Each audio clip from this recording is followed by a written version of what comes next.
কোরআনে দাড়ির দলিল আছে? দাড়ি বলবেন নাই। কোরআনে কোথায় দাড়ির দলিল আছে বলেন তো দেখি, কে বলতে পারবেন? কঠিন প্রশ্ন। 500 টাকা পুরস্কার দেব আমার পক্ষ থেকে, জান। যদিও 500 কোনো টাকাই না, টাকার মান দিন দিন কমছে। কোন সূরায় দাড়ির কথা আছে কে বলতে পারবেন? আলেম ওলামা বাদ, তারা তো পারবেন। আমরা সিভিলিয়ানদের জিজ্ঞাসা করছি, সাধারণ জনগণ। কে পারবেন বলেন? কোন সূরায় দাড়ির কথা আছে? দাড়ি কোরআনে একটা জায়গায় দাড়ির কথা আছে, কে বলতে পারবেন? দেখছেন, আল কোরআনের আলো ঘরে ঘরে যা আলো, তাই না? স্লোগান দিয়ে কাজ হবে না ভাই, প্রত্যেক ঘরে ঘরে কোরআনওয়ালা মানুষ তৈরি করতে হবে, তারপরে আলো অটোমেটিক ঘরে ঘরে জ্বলবে ইনশাআল্লাহ।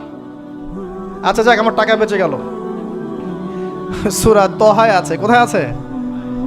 সূরা তহার মধ্যে আছে, একটা জায়গায় দাড়ির কথা আছে, সেটা হচ্ছে হারুন আলাইহিস সালামের দাড়ি। কার দাড়ি?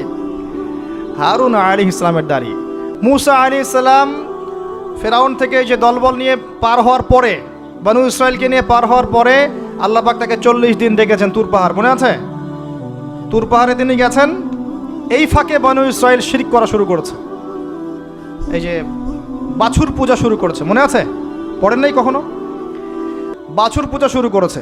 মুসা আলাইহিস সালাম তাওরাত নিয়ে আসছেন, এসে দেখছেন যে কওমের এই অবস্থা, তিনি রাগে তাওরাত ছুঁড়ে মারলেন। তিনি প্রচণ্ড ব্যক্তিত্ব সম্পন্ন মানুষ ছিলেন, গায়রতওয়ালা, রাগে তাওরাত ছুঁড়ে মারলেন। এবং এসে এই যে হারুন আলাইহিস সালাম যাকে রেখে গিয়েছিলেন যে কওমকে দেখাশোনা করবে, তার দাড়ি চিপে ধরলেন। তুমি থাকতে এরা এই অবস্থায় গেল কিভাবে? এক হাতে দাড়ি, এক হাতে চুল, চেপে ধর, তুমি থাকতে এই অবস্থা হইল কিভাবে? সূরা তহা পড়ে দেখেন। তখন হারুন আলাইহিস সালাম বলছেন যে হে আমার ভাই, আমার দাড়ি আর চুল ধরো না, এই একটা জায়গায় আছে। তার মানে দাড়ি পাওয়া যাচ্ছে কোরআনে। কিছু মানুষ তো এখন বলে কোরআন মানি হাদিস মানি না, তাই না? ওই অজুহাত দিয়ে এখন দাড়ি রাখে না, বলে কোরআনে তো দাড়ির কথা নাই, রাখবো কেন? সুবহানাল্লাহ।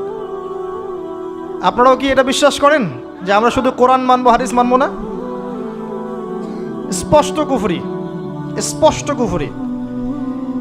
কোরআন এবং হাদিস একসাথে মিলেই শরিয়া। শুধু কোরআন মানি হাদিস মানি না এটা বলতে গিয়ে সে বোঝাচ্ছে সে আসলে কোরআনও মানে না। কোরআনে আল্লাহ বলেছেন ওয়ামা আতাকুমুর রাসূল ফাখুযুহু, রাসূল যা দিয়েছেন নিয়ে নাও, ওয়ামা নাহাকুম আনহু ফানতাহু, যা থেকে নিষেধ করেছেন দূরে থাকো। তাহলে সুন্নাহ না মানলে আপনি কিভাবে কোরআন মানবেন? কথা কি বুঝতে পারছেন?